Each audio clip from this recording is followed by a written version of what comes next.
Assalamualaikum warahmatullahi wabarakatuh. Selamat datang di channel YouTube Aziz Rahman. Insyaallah channel ini akan memberikan banyak informasi bermanfaat yang selain menyegarkan pikiran kita, juga mudah-mudahan akan semakin meningkatkan ketakwaan kita di sisi Allah Subhanahu wa taala. Namun sebelum itu, jangan lupa dilakukan subscribe, like, dan hidupkan lonceng notifikasi agar tidak ketinggalan terhadap informasi yang diberikan. Sahabat sekalian, di tanggal 19 Januari 2025 menjadi salah satu momentum bersejarah pada perang antara Israel dan Palestina. Karena di tanggal 19 Januari 2025 ini terjadi gencatan senjata setelah perang yang berkecamuk sejak 2023 sampai 2025 ini yang telah membawa korban yang sangat banyak sekali. Dari sisi warga Gaza, setidaknya 46.000 warga menjadi korban atas kebrutalan perang yang terjadi. 70% diantaranya adalah wanita dan anak-anak. Kemudian 10.000 lainnya hilang, 100.000 lainnya luka-luka, dan jutaan lainnya terpaksa mengungsi yang diakibatkan oleh perang ini. Oleh karena itu, gencatan senjata harus dilakukan oleh kedua belah pihak. Gencatan senjata ini tentunya memberikan impact kepada kedua belah pihak. Di antaranya adalah, pertama, Israel harus menarik mundur pasukannya dari wilayah Gaza. Yang kedua adalah pertukaran tahanan dan tawanan dari kedua belah pihak. Yang ketiga adalah masuknya bantuan kemanusiaan kepada warga Gaza secara besar-besaran.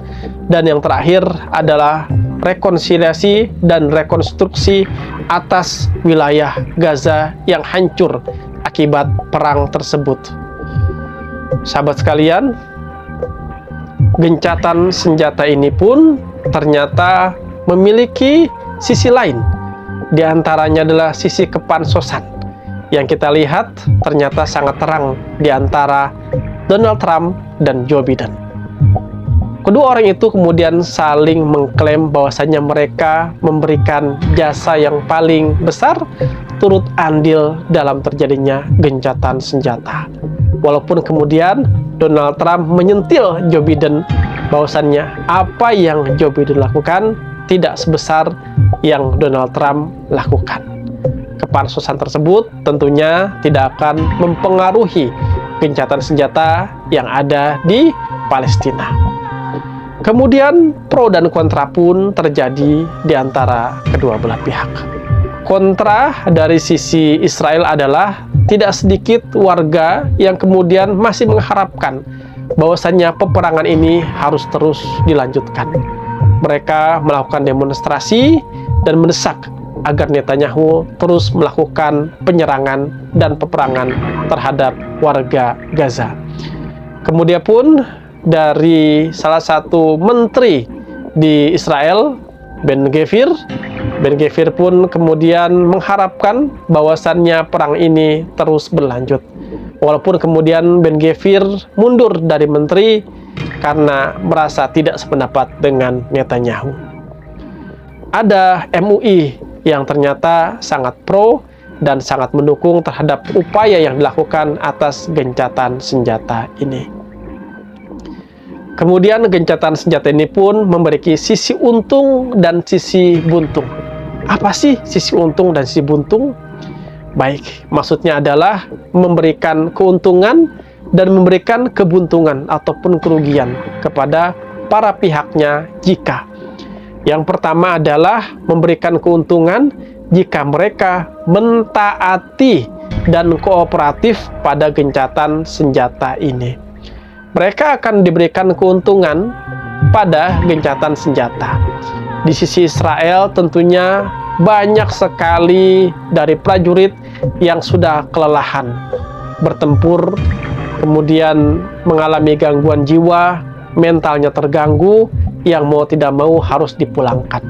Ini menjadi salah satu penyebab kenapa gencatan senjata harus dilakukan. Dari sisi warga Gaza, banyak sekali warga Gaza yang kemudian sangat mengharapkan bantuan, sementara bantuannya sendiri masih terhambat. Oleh karena itu, agar bantuan tersebut kemudian masuk ke dalam Gaza, gencatan senjata harus dilakukan. Dan ini pun akan memberikan citra positif kepada PBB yang selama ini seolah-olah hanya menyaksikan pembunuhan demi pembunuhan ini terus terjadi. Yang kemudian yang kedua adalah sisi kerugian atau sisi buntung, adalah bagi mereka yang kemudian mencoba untuk mengkhianati dari sisi gencatan senjata ini. Jauh-jauh hari Erdogan sudah menyampaikan bahwasannya agar negosiasi terkait dengan gencatan senjata ini harus ditaati oleh semua pihak. Mengapa demikian? Karena biasanya Israel itu berkhianat terhadap apa yang mereka katakan. Mereka pun melakukan pengingkaran terhadap apa yang mereka janjikan.